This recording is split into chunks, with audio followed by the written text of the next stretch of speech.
Ce soir, en doctrine, nous abordons un nouveau chapitre extrêmement important, c'est l'ecclésiologie. Coïncidence, vous allez me dire, je ne l'ai pas à chercher, c'est parce que dans toute théologie systématique, après la sotériologie vient l'ecclésiologie. Ayant terminé la sotériologie, c'est-à-dire l'étude du salut, nous arrivons tout naturellement à l'étude de l'Église, l'ecclésiologie. Qu'est-ce que c'est que l'Église? Vaste question. Et question extrêmement difficile. Car comme je le disais hier, l'Église, c'est un mystère. Nous lisons ça dans les textes que nous avons lus hier, dans Éphésiens, notamment l'Épître aux Éphésiens qui sera la base de toute cette étude, forcément, puisque l'Épître aux Éphésiens, c'est l'Épître de l'Église. Nous aurons aussi en arrière-plan l'Épître aux Colossiens, qui est en quelque sorte le prolongement d'Épître aux Éphésiens, qui, pour être plus général, n'en traite pas moins non plus de l'Église. Par conséquent, un mystère. Un mystère, nous est-il dit, caché en Dieu de tout temps, qui pourtant était présent dans le plan de Dieu dès le commencement, mais qui n'a été l'objet d'une révélation qu'à une période donnée. Et cette période, c'était après la Pentecôte. Et la plénitude du mystère de l'Église qui a été révélée par étapes. Nous pouvons dire que la première étape de cette révélation, c'est Jésus lui-même, notamment dans la fameuse déclaration à Pierre, « Sur cette pierre, je bâtirai mon Église ». C'est la première mention du mot « Église » dans le Nouveau Testament et dans la Bible tout entière.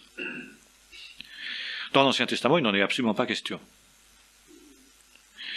Puis ensuite, il y a la création de la communauté primitive à Jérusalem après la Pentecôte, puis une nouvelle grande étape au cours de laquelle cette Église s'ouvre aux païens avec la conversion de Corneille, dans laquelle Pierre joue un rôle majeur comme le Seigneur le lui avait dit quand il lui avait dit « Je bâtirai mon Église ». Et puis ensuite, il y a la conférence de Jérusalem, acte 15, où soudain on est amené à penser le phénomène nouveau qui se crée. Et enfin, la plénitude de la révélation vient avec l'apôtre Paul. L'apôtre Paul qui peut déclarer, avec l'humilité qui est la sienne, que moi, dit-il, qui suis le moindre de tous les saints, l'avorton, c'est moi en quelque sorte. Il m'a été donné d'être celui auquel la révélation de ce mystère caché le Christ en tout temps, qui a été révélé, qui était déjà existant au moment où Paul s'est converti. Mais l'étendue du mystère n'a été révélée qu'à Paul. Et c'est Paul, donc, qui nous expose de la manière la plus lucide, la plus suivie qui soit, le mystère de l'Église, notamment dans ses épîtres, qui traitent de l'Église. C'est dire qu'il ne faut pas nous étonner que nous ayons affaire là à un sujet parmi les plus difficiles qui soit à cerner. Et à cette difficulté de base, si j'ose dire, s'ajoute une autre difficulté, qui est le fait qu'aujourd'hui, après 20 siècles d'histoire de l'Église, siècles au cours desquels on a eu les plus grandes difficultés à comprendre le mystère de l'Église, et où par conséquent de nombreuses déviations ont eu lieu dans ce sens, on soit aujourd'hui en pleine confusion. Et nous pouvons dire que pour l'Église du XXe siècle, l'Église au sens large, c'est-à-dire le christianisme au XXe siècle, la question de l'Église soit le problème numéro 1 aujourd'hui. Et en même temps, on peut dire que le XXe siècle est le siècle où se pose la question de l'Église. Église, ecclésia en grec, c'est en fait la communauté des disciples qui a été appelée par Jésus, mise à part par Jésus, pour répandre son évangile au monde entier et travailler ainsi à l'expansion du règne de Dieu. Le propre de l'évangile, de la bonne nouvelle que Jésus prêche, c'est que cette bonne nouvelle doit être partagée et qu'on ne peut être chrétien qu'en communion avec les autres. Ceci est la pierre angulaire de la doctrine de l'Église. Si l'on n'admet pas ça, alors on ne peut rien comprendre à la vision de l'Église.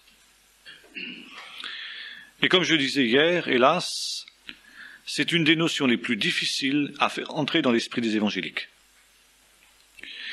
Pour les raisons que j'ai exposées, savoir que l'appel à la conversion individuelle, l'appel à une relation directe avec le Seigneur, une communion personnelle avec Dieu, qui sont essentielles, développe l'idée, si vous le voulez, que le chrétien individuel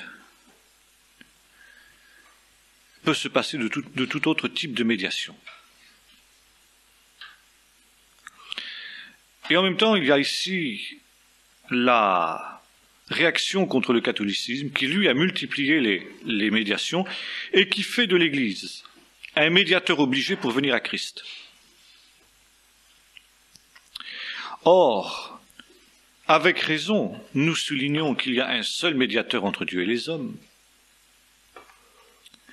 mais également, s'il y a une médiation première avec le Seigneur, directe, dans la communion personnelle, l'étude personnelle de la Bible, la lecture personnelle, la prière personnelle, il y a des médiations secondes qui sont indispensables. Et l'Église est la concrétisation de ces médiations secondes. Et ça, nous aurons l'occasion de voir les différentes formes de ces médiations, qui sont les sacrements, bien que je n'aime pas ce mot. Je le récuse même. Mais il est certain que pour être second par rapport à la conversion, le baptême, par exemple, est une réalité importante, indispensable. La Sainte Seine l'est aussi.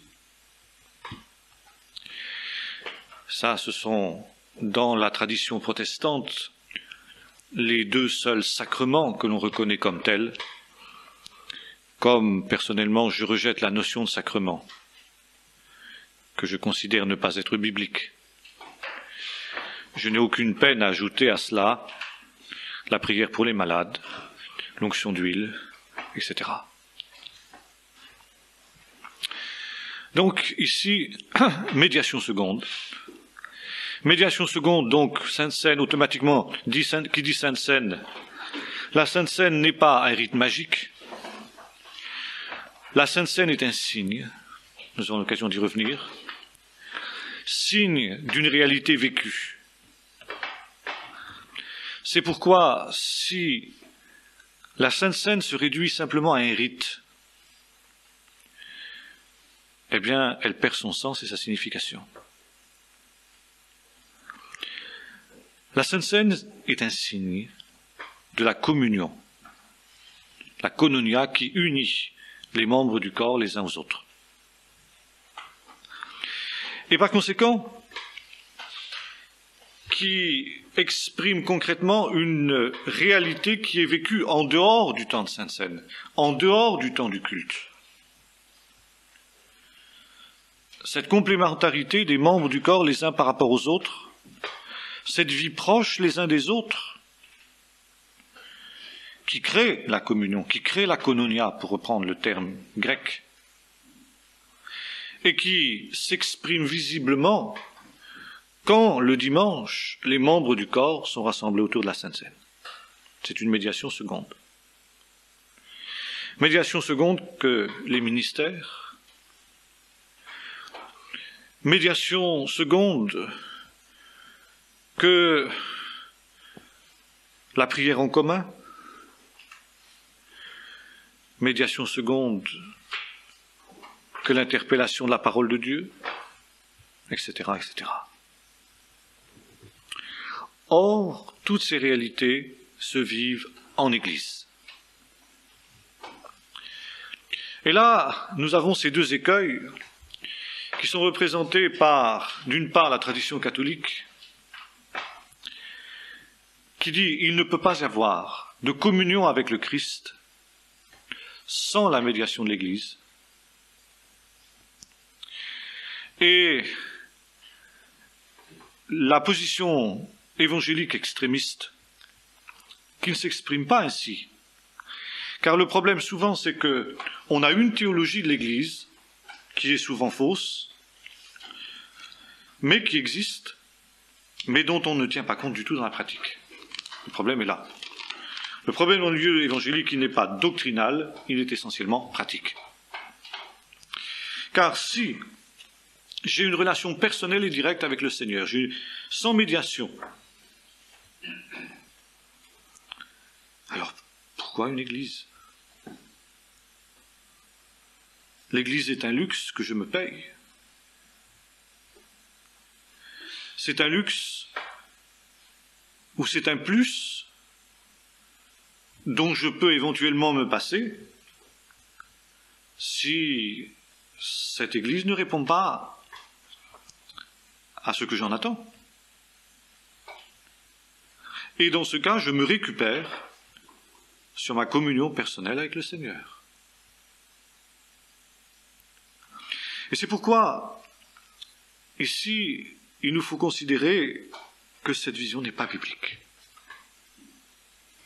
En aucune manière. Car c'est simplement l'approche première, donc la conversion, qui se fait sans médiation, et encore, qui se fait quand même par la médiation de l'Église, car souvent c'est dans l'Église qu'on entend l'Évangile et l'interpellation de l'Évangile. Et le maintien de la communion avec le Seigneur. Tout le message biblique est clair à ce niveau-là. Le maintien de la communion avec le Seigneur passe par le maintien de la communion avec les frères. Donc passe par le maintien de la communion avec l'Église. Les deux réalités sont parallèles. Et là, il faudrait reprendre des textes comme Éphésiens 4, verset 1er, où l'apôtre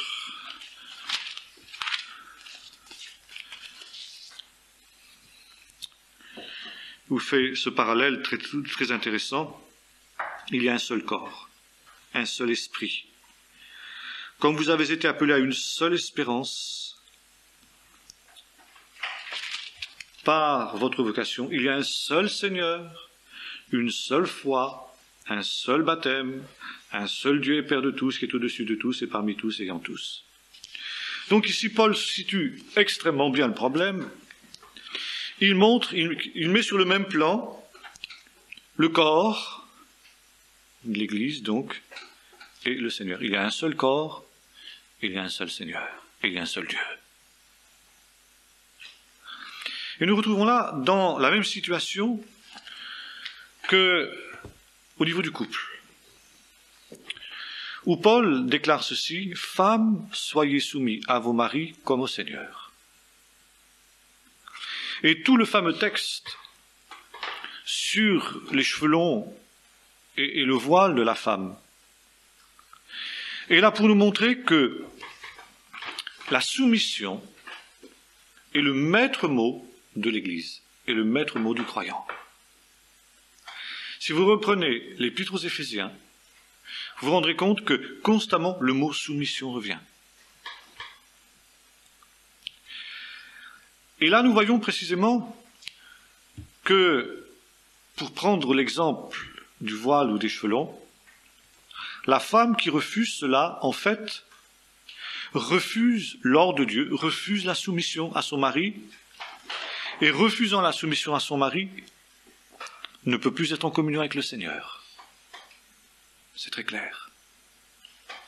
La femme qui refuse d'être soumise à son mari n'est plus en communion avec le Seigneur. Il n'est pas étonnant qu'aujourd'hui, on ne veuille même plus lire à l'occasion des mariages, tant dans les églises protestantes que catholiques, ce texte-là, où il dit « Femmes, soyez soumises à vos maris ». C'est plus dans l'esprit du siècle, mais c'est quand même dans l'esprit de l'Évangile. Ensuite, comme je disais hier, il y a « Serviteurs, soyez soumis à vos maîtres ». « Enfants, soyez soumis à vos parents ».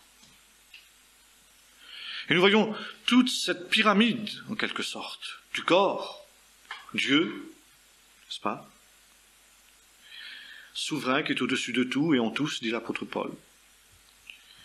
Christ qui est soumis à Dieu, l'homme qui est soumis à Christ,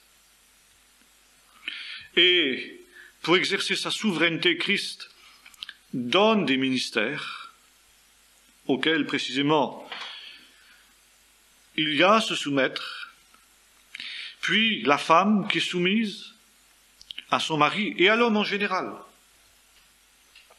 Ça nous disons dans Timothée. Que la femme écoute l'évangile avec soumission, la parole avec soumission, nous est-il dit. Alors évidemment, là, il ne faut pas tomber dans l'excès inverse.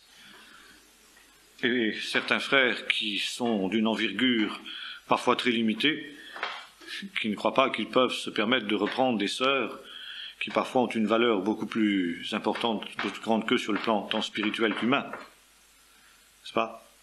C'est pas la soumission de l'adjudant-chef vis-à-vis du deuxième classe, bien sûr. L'autorité de l'adjudant-chef sur le deuxième classe, ça n'a rien à voir.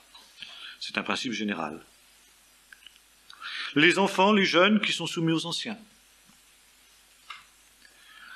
Les serviteurs qui sont soumis au maître en dehors de l'Église. Là, on est en dehors de l'Église, mais c'est l'ordre de Dieu. Là, de Dieu, on passe au monde, n'est-ce pas? Et c'est toute la vision d'Éphésiens. Cette pyramide, si vous voulez, qui va comme ça s'élargissant, jusqu'à s'élargir au niveau du monde. Et dans la soumission. Et à nouveau, j'ai été frappé ces jours, comme je disais hier, de méditer ce texte où le Seigneur dit « Serviteurs, soyez soumis à vos maîtres comme si c'était à Christ. » Comme si c'était à Christ lui-même. Ça veut dire que celui qui veut être en communion avec le Christ et qui refuse de se soumettre à son patron, ce qu'il fera en général pas d'ailleurs, parce que autrement le patron lui dira « Mon cher, tu prends la porte ». Alors, en général, on est soumis au patron humain, non pas parce qu'on voit en lui une image du Christ, mais parce que l'intérêt tout court, banal, humain, n'est-ce pas, fait que on évitera de rouler dans les brancards. Par contre, dans l'Église, bien sûr, où on n'est pas dans la même obligation, on aura beaucoup plus de liberté, alors que c'est l'inverse. N'est-ce pas? Donc ici, il y a cette vision-là, et il faut bien le comprendre, et c'est pourquoi l'erreur fondamentale, encore une fois, dans les milieux évangéliques, c'est de penser que la médiation avec le Christ, la médiation personnelle avec le Christ, exclut la médiation de l'Église. Elles sont parallèles, elles sont sur le même plan. Alors ça, vous allez me dire, c'est énorme. Ça, beaucoup d'évangéliques bondiraient, mais ça me paraît profondément biblique. Et ça me paraît imparable bibliquement. Que l'on prenne l'ensemble de l'Épître aux Éphésiens, et c'est très clair. Celui qui conteste, celui qui rejette, dit l'apôtre Paul, celui qui rejette l'autorité, la notion d'autorité, s'insurge contre Dieu lui-même, qui a institué l'autorité. C'est tout, c'est clair. Donc, le principe est là. La foi, si l'on est chrétien, nous amène dans une communion avec les autres. Et le principe fondamental qui fonde la communauté, c'est les béatitudes. Et ce n'est pas sans raison que les béatitudes sont au centre de l'Évangile, que c'est par elles que Jésus commence son ministère. Or, quel est l'esprit des béatitudes? C'est l'esprit d'humilité.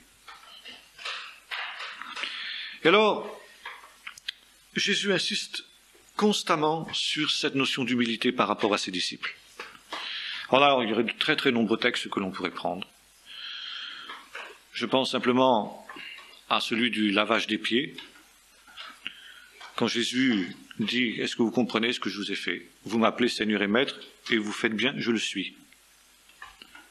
Mais je vous ai donné un exemple pour vous montrer comment vous devez vous comporter dans l'Église. Si quelqu'un veut être le plus grand, qu'il soit le serviteur du tous.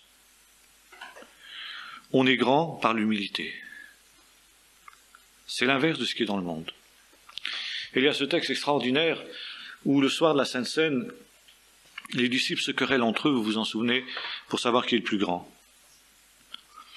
Et Jésus dit, les grands des nations, les rois des nations les tyrannisent et les grands se font appeler bienfaiteurs, mais qu'il n'en soit pas de même au milieu de vous. Car celui qui veut être le plus grand parmi vous doit être comme celui qui sert. Et là, il y a une allusion que seuls les Juifs peuvent comprendre, n'est-ce pas? C'est les rois des nations, c'est César, c'est les Romains. Les Romains qui dominent sur Israël. Et dans le langage codé des Juifs de cette époque-là, les Romains, on les appelait Édom, pour pas que les Romains comprennent qu'il s'agissait d'eux. Édom, c'était Ésaü, le frère de Jacob, le frère de l'ancêtre d'Israël. Et vous vous souvenez de ce qu'il avait été dit à Rebecca quand les jumeaux se battaient dans son ventre? Le plus petit dominera sur le plus grand. Et il y a cette annonce prophétique que Jésus fait à partir de ce texte, qu'au temps de la fin, Israël, et au-delà d'Israël, l'Église, qui est associée, nous allons voir d'une manière très proche, dominera sur Rome, sur Ésaü. Pour l'heure, c'est Ésaü qui domine sur Israël. Mais le temps viendra où les choses seront renversées. Et c'est pourquoi déjà les membres du corps doivent vivre les réalités du royaume. Parce que la Pâque que l'on est en train de célébrer est une anticipation du royaume. Et le soir de Pâques, qu'est-ce qui se passe? Eh bien, le plus important, ce soir-là, c'est le plus jeune. C'est le plus jeune enfant qui, seul, a le droit de parler et qui dit « En quoi est-ce que cette nuit est différente de toutes les autres nuits ?» Et Jésus ici met en exergue l'importance de l'humilité. L'importance, donc autrement dit aussi, de la soumission. Car ceux qui refusent de se soumettre automatiquement n'est pas humble. Et Paul dira, soyez soumis les uns aux autres, soumettez-vous les uns aux autres. Car finalement, même ceux qui exercent l'autorité, la plus grande autorité dans l'Église, doivent d'autant plus être soumis. N'est-ce pas? C'est ça que Jésus veut dire. Alors vous comprenez, comme je disais hier, combien on est loin ici de la vision évangélique, qui est faite de prétention, d'orgueil, de suffisance, n'est-ce pas? On pontifie, n'est-ce pas, avec la tranquille assurance des, pardonnez-moi l'expression bien souvent, de ceux qui des ignorants et des sots. Pontifie surtout parce que on a la connaissance. Seigneur me révèle, Seigneur m'a montré. Seigneur m'a montré que les bêtes de l'Apocalypse, là, elles étaient en train de poindre leur nez et que là-bas, c'est pas tel homme politique, il serait bien l'antichrist. On pontifie comme ça. C'est tout simplement la suffisance. Et pourquoi ça? Parce qu'on a ce vice fondamental. La non-vision de ce qu'est l'Église et des conditions pour être membre de l'Église. C'est clair. Alors c'est vrai, les catholiques ont poussé trop loin. Les catholiques ont réduit ça au niveau humain. Ils ont institué la hiérarchie humaine qui n'est plus, si vous voulez, la soumission libre à cause du Christ et qui est devenue soumission obligatoire juridique, comme dans l'État. Vous êtes obligé d'être soumis à la police parce que sinon le policier, il vous tape dessus, il a l'autorité pour le faire. Vous êtes obligé d'être soumis aux fonctionnaires parce qu'ils ont l'autorité. Ils ont la force, la contrainte. Or, dans l'Église catholique, quand on lit les histoires, comment sont-ils arrivés là? Pour cette raison. Parce qu'ils se sont trouvés en face, justement, de rébellions et de choses semblables. Alors, pour avoir la paix, pour que ça marche, pour durer, eh bien, ils ont institutionnalisé la soumission. Ils ont institutionnalisé, si vous voulez, ce qui aurait dû être et demeurer spirituel, sous la soumission libre, volontaire et joyeuse. Seulement, quand Luther et Calvin et les réformateurs se sont révoltés contre cet excès de l'Église catholique, ils ont basculé dans l'excès inverse, ce qui est très humain. Et alors, ils ont introduit un principe extrêmement négatif. Ils ont introduit, comme je disais hier, le principe de la sanctification de la rupture. Alors qu'on ici me comprenne pas mal, je ne dis pas qu'ils ont eu tort de rompre. Ils n'avaient pas le choix. Et ce qui est intéressant d'ailleurs de noter, c'est qu'au départ, Luther ne voulait pas rompre. Il a été contraint par les circonstances. Il a été contraint par le raidissement de la hiérarchie, etc. Il a dû rompre. Mais, si vous voulez, ceux qui sont venus après lui, au lieu de considérer la rupture comme quelque chose qui était négatif, parce que c'était finalement un pis-aller, exactement, si vous voulez, comme lorsque on coupe un membre dans un corps malade, dans un corps gangréné, bon, on le fait parce que c'est indispensable, sinon c'est le corps qui meurt. Mais on ne va pas considérer que celui qui va marcher avec une seule jambe, celui qui va être unijambiste, c'est un mieux. C'est un pis-aller. Hein?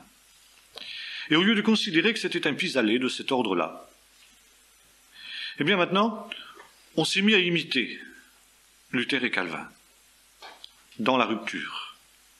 Et alors que Luther et Calvin avaient rompu pour des raisons fondamentales, des raisons graves, car il y a effectivement un appel à la rupture. On voit dans le livre de l'Apocalypse où il est dit de la grande Babylone, la grande prostituée, sortez du milieu d'elle. Mais quand doit-on sortir? Quand on a affaire à la prostituée. Et vous vous souvenez que Luther et Calvin, Luther notamment, quand on a fait l'histoire de l'Église, on a vu ça, sont arrivés à la conclusion que l'Église catholique de leur temps était devenue la grande prostituée. Et ils n'ont quitté l'Église que quand ils ont eu cette conviction, ce qui est très intéressant. Alors, ça quand même limite drôlement les choses. Car la prostituée, c'est le comble de la déchéance, le comble de l'apostasie. Et l'Église catholique du XVe et du XVIe siècle, comme on l'a vu dans l'histoire de l'Église, était effectivement dans un état qui n'était pas loin d'être celui-là. Et alors, à partir de là, n'est-ce pas, eh bien, on continue à rompre. On continue à rompre. Je crois qu'un des grands drames, ça a été au moment, vous savez, de ce fameux colloque de Marbourg dont nous avons parlé en histoire de l'Église, quand Luther a refusé de tendre la main à Zwingli et aux Suisses parce qu'il n'était pas d'accord avec eux sur la question de la consubstantiation. Or, comme l'avait fort bien vu Zwingli, en disant « nous ne sommes pas d'accord sur ce point-là », mais ce n'est pas une raison fondamentale pour que nous n'ayons pas la communion entre nous. Et Luther a répondu avec hauteur, vous vous en souvenez, alors que Zwingli lui tendait la main, il dit « je ne prends pas votre main, nous n'avons pas la même doctrine ». Quand on sait les nuances ténues qu'il y avait entre la doctrine de Luther et la doctrine de Zwingli, tellement qu'on a presque du mal à les cerner aujourd'hui, ben on se dit que là c'était une belle gaffe. Passez-moi l'expression. Et là, Luther n'a pas agi en homme de Dieu, il a agi en homme de parti, en homme de secte. Et à mon avis, ça a été là le grand drame de la Réforme. Car finalement, vous savez, comme on dit dans le scoutisme, la fameuse prière des chefs, « Chef, si tu t'arrêtes, il s'écroule, si tu ralentis, il s'arrête, etc. » Bon, l'exemple était donné. Donc si sur une question mineure, comme la question de la transsubstantiation, je peux rompre, alors pourquoi pas ensuite sur la question du baptême? Bon, la question du baptême, c'est autre chose, parce que c'est la vision de l'Église. Il y avait une rupture qui était presque indispensable aussi. Mais je ne sais pas, moi, sur des questions de structure, d'organisation, puis ensuite des questions d'hommes, n'est-ce pas? Un tel ne peut pas s'entendre avec un tel. Et nous pensions ces temps-ci à un exemple tout à fait intéressant. Au moment du réveil de Pentecôte, au début de notre siècle, vous savez, on a écrit ça dans l'expérience, quand le pasteur Barat est devenu l'apôtre de la Pentecôte en Norvège et en Europe tout entière. Pasteur Barat, qui était un homme rempli d'esprit, je pense que tout le monde reconnaîtra qu'il était un homme de Dieu, béni de Dieu et approuvé par Dieu. Les signes de son ministère, comme dirait l'apôtre Paul, les signes de son apostolat étaient évidents. Or, pendant des années, Barat a continué à pratiquer le baptême des enfants. Et ce n'est qu'au bout d'un certain nombre d'années, d'un bon nombre d'années, qu'il a demandé à Lévi Pétrus de le baptiser. Et l'attitude de Lévi Pétrus est très intéressante. Car Lévi Pétrus, pasteur baptiste, a été rempli du Saint-Esprit par le ministère de Barat, alors que Barat baptisait encore les enfants. Et Lévi Pétrus et Barat ont été unis, si j'ose dire, dans la communion spirituelle, pendant des années, alors que l'un baptisait par immersion et l'autre baptisait les enfants. Et en fin de compte, Barat a demandé à Lévi Pétrus de le baptiser. Ça veut dire que Lévi Pétrus n'a pas considéré que le fait que son ami et son père spirituel n'étaient pas éclairés sur cette question du baptême des enfants était une raison suffisante pour rompre la communion avec lui. Alors, ici, il faut faire très attention parce qu'on est sur une ligne de crête. Vous comprenez ce que je veux dire? Ça ne veut pas dire que Lévi Pétrus reconnaissait le baptême des enfants, ni reconnaissait, il aurait reconnu comme membre de son église même Barat. Vous voyez, c'est différent. C'est sur un autre niveau, c'est sur un autre plan, mais il ne le jugeait pas, il ne le condamnait pas, il ne disait pas tu es un vulgaire, comme avait fait Luther, quoi, qui avait refusé de prendre la main de Zwingli sur une question beaucoup plus mineure que celle-là, qui prêtait beaucoup moins de conséquences que celle-là. Alors, il y a la sanctification de la rupture. En me séparant, je fais l'œuvre de Dieu. En rompant la communion, je fais l'œuvre de Dieu. Je suis un homme fidèle, je suis quelqu'un qui, par souci d'écouter la voix du Seigneur, eh bien, me sépare. Et on arrive à Darby. Darby qui, à la fin de sa vie, à force de se séparer des uns et des autres, il était tout seul, quoi. Presque tout seul. Il est mort, il avait quelques personnes autour de lui, puis voilà. C'est tout. Il avait passé sa vie à se demander de qui il devait se séparer par fidélité au Seigneur. On comprend bien que ça va pas, quoi. Quand on voit Paul qui nous dit dans Éphésiens 4, « Je vous exhorte, moi le prisonnier dans le Seigneur, à marcher d'une manière digne de la vocation que vous adressez en toute humilité et douceur, encore l'humilité, avec patience, vous supportant les uns les autres avec amour, vous efforçant de conserver l'unité de l'esprit dans le lien de la paix. » C'est le contraire. Ils ont fait le contraire. Et alors, vous comprenez, c'est l'hérésie, comme on disait hier. Parce que on hypertrophie un cas extrême, un cas d'exception, sortez du milieu de mon peuple. Quand c'est la Grande Babylone, quand c'est vraiment le tout dernier, la fin, l'Église qui pactise avec l'Antichrist, parce que qu'est-ce que c'est la Grande Babylone? C'est ça. C'est les tout derniers moments de l'histoire de l'Église. Alors là, oui, retirez-vous, ça, soyez séparés, parce que c'est une question de vie ou de mort. Sinon, vous allez participer à ces jugements. Et puis, on prend cette exception-là, exceptionnelle, et on en fait la norme, on en fait la règle. Et cette norme et cette règle annulent tous les autres textes, qui nous disent exactement l'inverse, qui nous disent conservez l'unité de l'esprit, qui nous disent supportez-vous, etc. Vivez dans l'humilité, dans la soumission. C'est véritablement l'hérésie au sens étymologique, au sens doctrinal du terme. Vous voyez? Alors, bon, là, il y aurait encore beaucoup de choses à dire, mais je me suis un peu égaré, une digression qui n'est pas sans intérêt, parce que je crois qu'effectivement, là, on touche à quelque chose de fondamental. Et là, quand on voit le triste état du monde évangélique, comme disait M. Ricard, cet an dernier, comment il était en Belgique, n'est-ce pas, où là-bas les églises se divisent, se subdivisent, qui sont déjà des toutes petites églises, des tout petits groupes, n'est-ce pas, se subdivisent, n'est-ce pas, le moindre problème entre frères, n'est-ce pas, la moindre querelle, et hop, aussitôt, je suis pas content, je m'en vais avec 6 personnes, et puis je crée une nouvelle église avec 6 personnes, et de l'autre côté, il y en a 12, quoi. Que voulez-vous? On est loin du corps qui forme un solide assemblage, qui est un ensemble bien charpenté. C'est tout à fait l'inverse. Hein? Car qu'est-ce que c'est que l'Église? L'Église, c'est l'assemblée, ou la communauté, ou la synagogue. Tout ça, c'est la traduction du même mot. Très intéressant d'ailleurs qu'Église et synagogue, c'est le même mot. Ça veut dire exactement la même chose.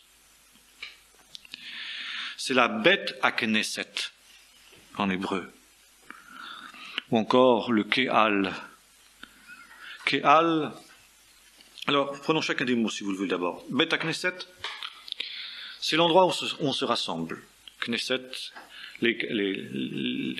c'est rassembler, lier ensemble. Hein? C'est d'ailleurs aujourd'hui le nom du Parlement israélien, la Knesset. Hein?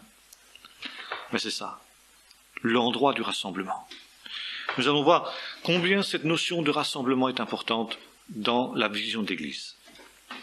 Ensuite, nous avons le Kéal. Kéal, c'est l'assemblée d'Israël dans le désert. Vous savez, quand l'assemblée était convoquée autour de la tente d'assignation par Moïse, le Kéal. L'ensemble, si vous voulez, la totalité du peuple qui se rassemble. Donc, de là, il y a un mot dérivé, le mot Kéila. Et puis un autre mot, c'est le mot Eda. Eda, c'est un mot très intéressant aussi parce que ça vient du mot Ed, qui signifie témoignage. L'Eda, la Eda, c'est la communauté confessante, la communauté de témoignage. Et là, la Bible est extrêmement claire aussi, que le témoignage à rendre à Jésus-Christ ne peut pas être un témoignage solitaire.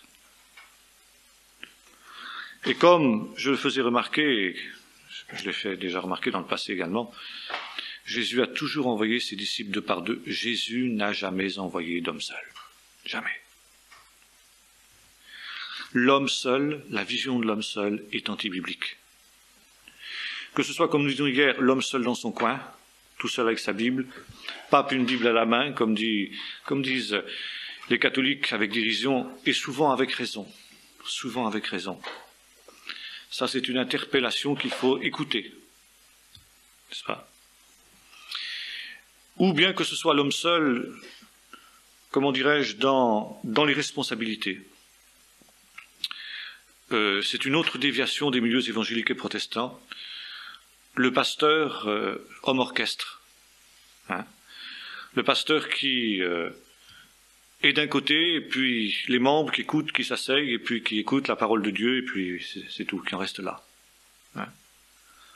Et le pasteur qui porte seul la responsabilité de la communauté locale. C'est antibiblique. C'est antibiblique.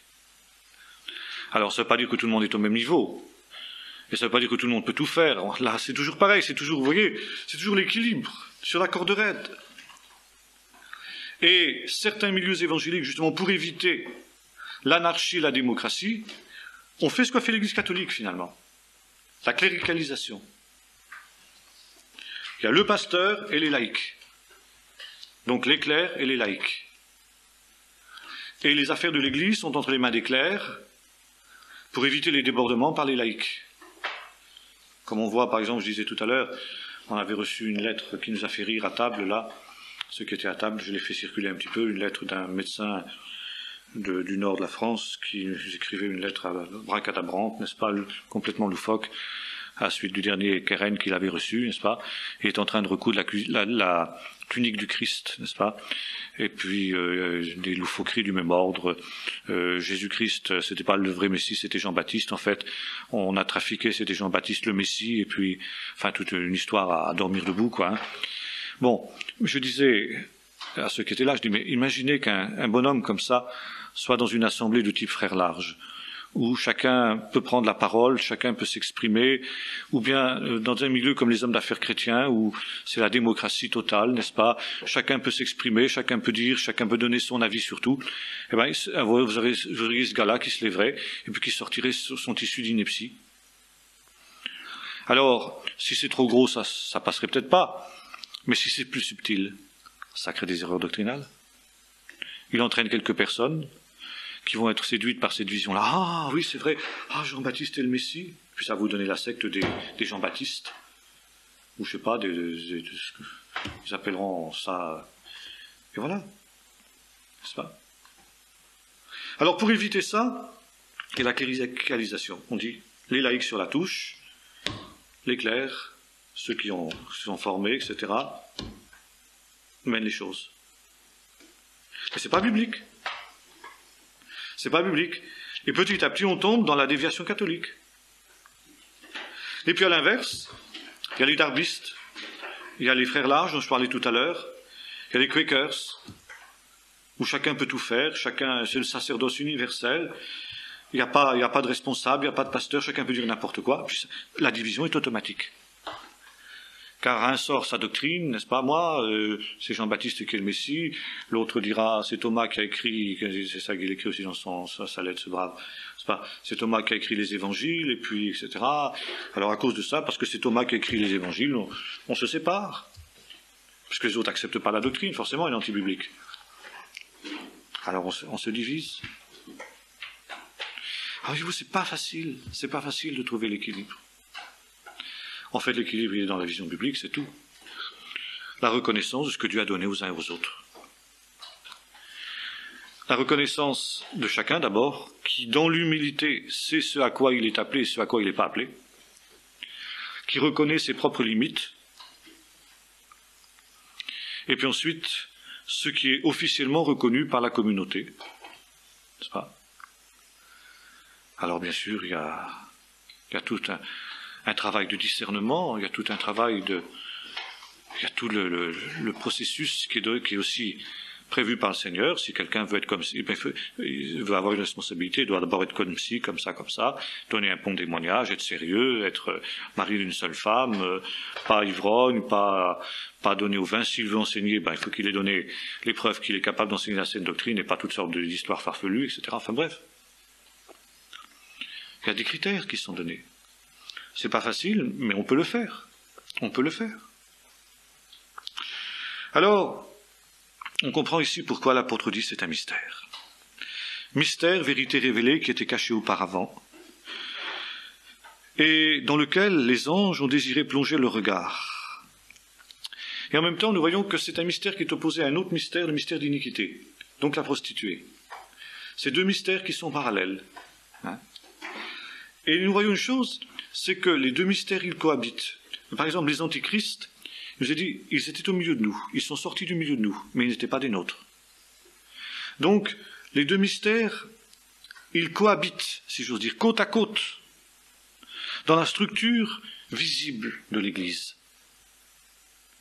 Et on pourrait reprendre aussi la parabole du bon grain et de l'ivraie, où les deux croissent ensemble, mais au fur et à mesure qu'on approche du temps de la moisson, la différence se fait de plus en plus nette. Comme quand arrive le temps de la maturation, l'ivraie, on ne le distinguait pas très bien du bon grain quand le blé était en herbe, mais maintenant ça se voit, ça apparaît. Alors, c'est ça. Et maintenant, il y a un autre point très important. C'est la relation avec Israël. Ça aussi, c'est un point qui a été presque totalement escamoté. C'est amusant quand on lit, par exemple, des traités d'ecclésiologie, comme j'ai fait pour préparer ces études, non pas que je suive servilement ces choses-là, loin s'en faut, mais on ne réinvente pas la poudre à chaque génération non plus.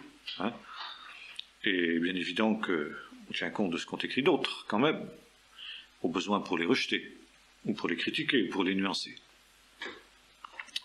Et là non plus, je n'ai pas l'intention d'être, ni la prétention d'être à moi seul docteur, qui a la réponse sur tout, et il s'agit là aussi d'être en communion avec l'Église universelle, et l'Église universelle, ce n'est pas simplement l'Église du XXe siècle, c'est l'Église de tous les temps. Il y a des hommes qui ont reçu des révélations de Dieu, il y a des hommes qui ont reçu des visions précises dans certains domaines, et bien évident que je vais écouter avec le plus grand soin ce que Dieu a révélé à un Donalji. Je vais écouter avec le plus grand soin ce que Dieu a révélé à un Finet. C'est évident. Autrement, on est justement là dans la vision évangélique qui fait que on réinvente la poudre à soi tout seul, quoi. Non. Donc, quand on lit ces traités, ce qui est très intéressant de noter, c'est que la relation avec Israël est presque jamais faite. Or, elle est essentielle. Dans l'Épître aux Éphésiens, elle est essentielle. Et Paul dit, quelle est la révélation du mystère? Chapitres 2 et 3. C'est que les païens forment un seul corps avec les Juifs. C'est quoi l'Église au départ? C'est les Juifs en tant que tels. D'abord eux. Parce que, dit l'apôtre Paul, l'évangile est d'abord pour le juif et ensuite pour le grec. Ensuite seulement pour le grec. Et si vous reprenez la méthode d'évangélisation de l'apôtre Paul telle qu'elle est décrite dans le livre des Actes, vous vous apercevez que c'est toujours sa méthode. Il commence par entrer dans la synagogue et prêcher l'évangile aux juifs. Et seulement après, il se tourne vers les païens. C'est la règle absolue. Il y a beaucoup à dire là-dessus aussi, d'ailleurs. Donc, l'Église, c'est les Juifs en tant que Juifs qui sont unis avec les païens en tant que païens. Ça veut dire que les païens ne sont pas obligés de se convertir au judaïsme ou d'adopter la culture juive pour être membre de l'Église. Et la réciproque est vraie d'ailleurs, ça on l'oublie aussi. Car le grand problème au début de l'Église primitive, c'était que la tentation normale, c'était d'exiger des païens que, sinon qu'ils deviennent juifs, du moins qu'ils adoptent la culture juive. Mais aujourd'hui, où c'est l'inverse, où la majorité de l'Église est chantie, ou païenne, ou non-juive, si vous le voulez, eh bien, quand un juif se tourne vers Jésus, on a tendance à lui dire, deviens païen, quoi. Bon. Donc, il y aurait beaucoup de choses à dire là-dessus. Et ça aussi, c'est un problème qui n'est pas vu. Donc, ces deux qui sont différents, qui étaient ennemis, Car nous dit l'apôtre Paul, c'est vrai, l'évangile était pour les Juifs.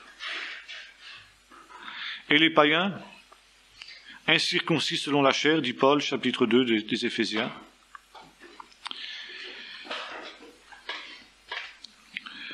étaient en ce temps-là, sans Christ, privés du droit de cité en Israël, étrangers aux alliances, à la promesse, sans espérance et sans Dieu dans le monde. Voilà la situation des païens.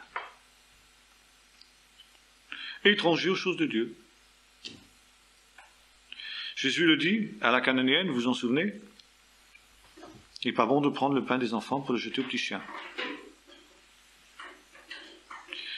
Je n'ai été envoyé que pour les brebis perdues de la maison d'Israël. N'allez pas vers les Samaritains ni vers les païens, allez vers les brebis perdues de la maison d'Israël, dit Jésus à ses disciples.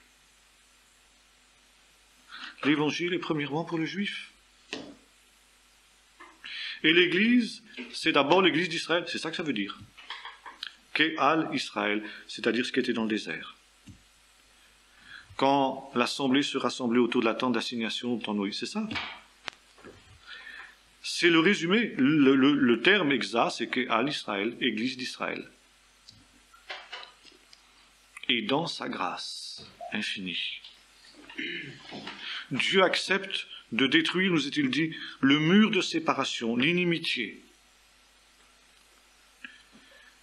d'enlever la barrière qui empêchait les païens d'avoir accès au sanctuaire. Et là, Paul ici prend une image aussi qui est tout à fait typique, n'est-ce pas? C'est que vous vous souvenez que dans le temple de Jérusalem, il y avait le parvis des païens, le parvis des nations, et puis ensuite il y avait la cour d'Israël.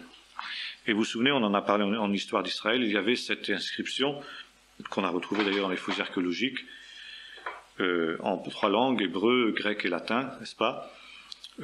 Avertissement à tout païen qui franchira cette enceinte, n'est-ce pas?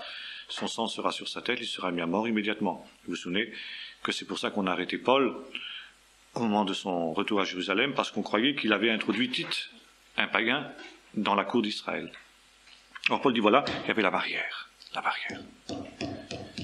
Elle empêchait les païens de s'approcher de Dieu, de s'approcher de la présence de Dieu, du sanctuaire. Et en Jésus, le voile est déchiré. En Jésus, cette barrière est détruite. Et vous, qui étiez ainsi, dit l'apôtre Paul, vous étiez éloignés, mais vous avez été rapprochés par le sang du Christ. Car il est notre paix, lui qui des deux n'en a fait qu'un, il a renversé le mur de séparation de l'inimitié, ayant anéanti dans sa chair la loi des ordonnances, etc. Avec les deux, il a fait un seul homme nouveau, en établissant la paix et en les réconciliant avec Dieu l'un et l'autre en un seul corps, par le sang de la croix, et en détruisant l'inimitié. Il est venu annoncer la paix à vous qui étiez loin et la paix à vous qui étiez près, car par lui les uns et les autres, nous avons un même accès auprès du Père dans un même esprit. Voilà le grand miracle. Voilà le grand mystère. Voilà la grande révélation dans laquelle les anges voulaient plonger leur regard. Voilà ce qui est le point essentiel qui a été révélé à Paul, c'est que les païens sont co-héritiers des saints, ça veut dire du peuple d'Israël, le peuple des saints. Ils ont accès à l'héritage d'Israël. Ils ont accès aux promesses d'Israël. C'est ça l'Église. Vous voyez? C'est pas évident. C'est pas évident pour beaucoup de théologiens, cet aspect-là. Et pourtant, il est essentiel. Je ne comprends pas comment on ne le voit pas. Je ne comprends pas. Si, je comprends. C'est parce qu'il y a des siècles de tradition. Et quand on étudie ces textes-là, quand on entend des prédications sur ces textes-là, alors il y a tout de suite une transposition qui est faite. Les noirs, les blancs, il n'y a plus de différence entre ceux du tiers-monde et nous, etc. L'étranger qui est dans tes portes, les maghrébins qui sont au milieu de nous. Mais je m'excuse. Mais ces textes n'ont rien à voir avec ça. Ces textes ont à voir à une réalité spirituelle qui était le fait que les non-juifs, de par la loi d'Israël dans l'Ancien Testament, n'avaient pas accès auprès de Dieu. C'est clair. Et voilà, en Christ, il y a cette réalité nouvelle, c'est l'Église. Alors vous comprenez comment l'Église ne peut pas exister en dehors d'Israël. C'est pas possible. L'Église n'existe pas sans Israël. Et Paul dit, vous êtes greffés sur l'olivier d'Israël. Ben oui, ça tombe sur le sens. Mais les branches ont été retranchées, les branches incrédules, d'accord. Mais le tronc demeure. La réalité d'Israël demeure. Le reste sanctifie le tout. Et comme il y a un reste dans l'élection de la grâce, finalement, pour Dieu, ça ne change pas fondamentalement les choses. Il y en aurait encore 50 ou 7000 comme au temps d'Élie. Ça ne changerait finalement pas grand-chose au problème. N'est-ce pas? L'Église ne peut pas exister sans Israël. L'Église, c'est le Commonwealth avec Israël. Qu'est-ce que ça veut dire? Ça veut dire, si vous voulez, la communion, la communauté avec Israël. Ça ne veut pas dire que c'est le nouvel Israël, comme on l'a conclu un peu vite, ni que c'est une extension d'Israël, que nous devenons Israël, nous devenons des Juifs de cœur, comme disent certains, amoureux d'Israël, un peu sentimentaux et qui font un raccourci un peu rapide. C'est pour ça que c'est un mystère. Ah, c'est un mystère. Puis en plus, il y a le mystère d'Israël derrière. Alors, ça fait 2 mystères. 1 plus 1 mystère, 2 mystères, ça fait beaucoup. Mais quand même, on peut les appréhender.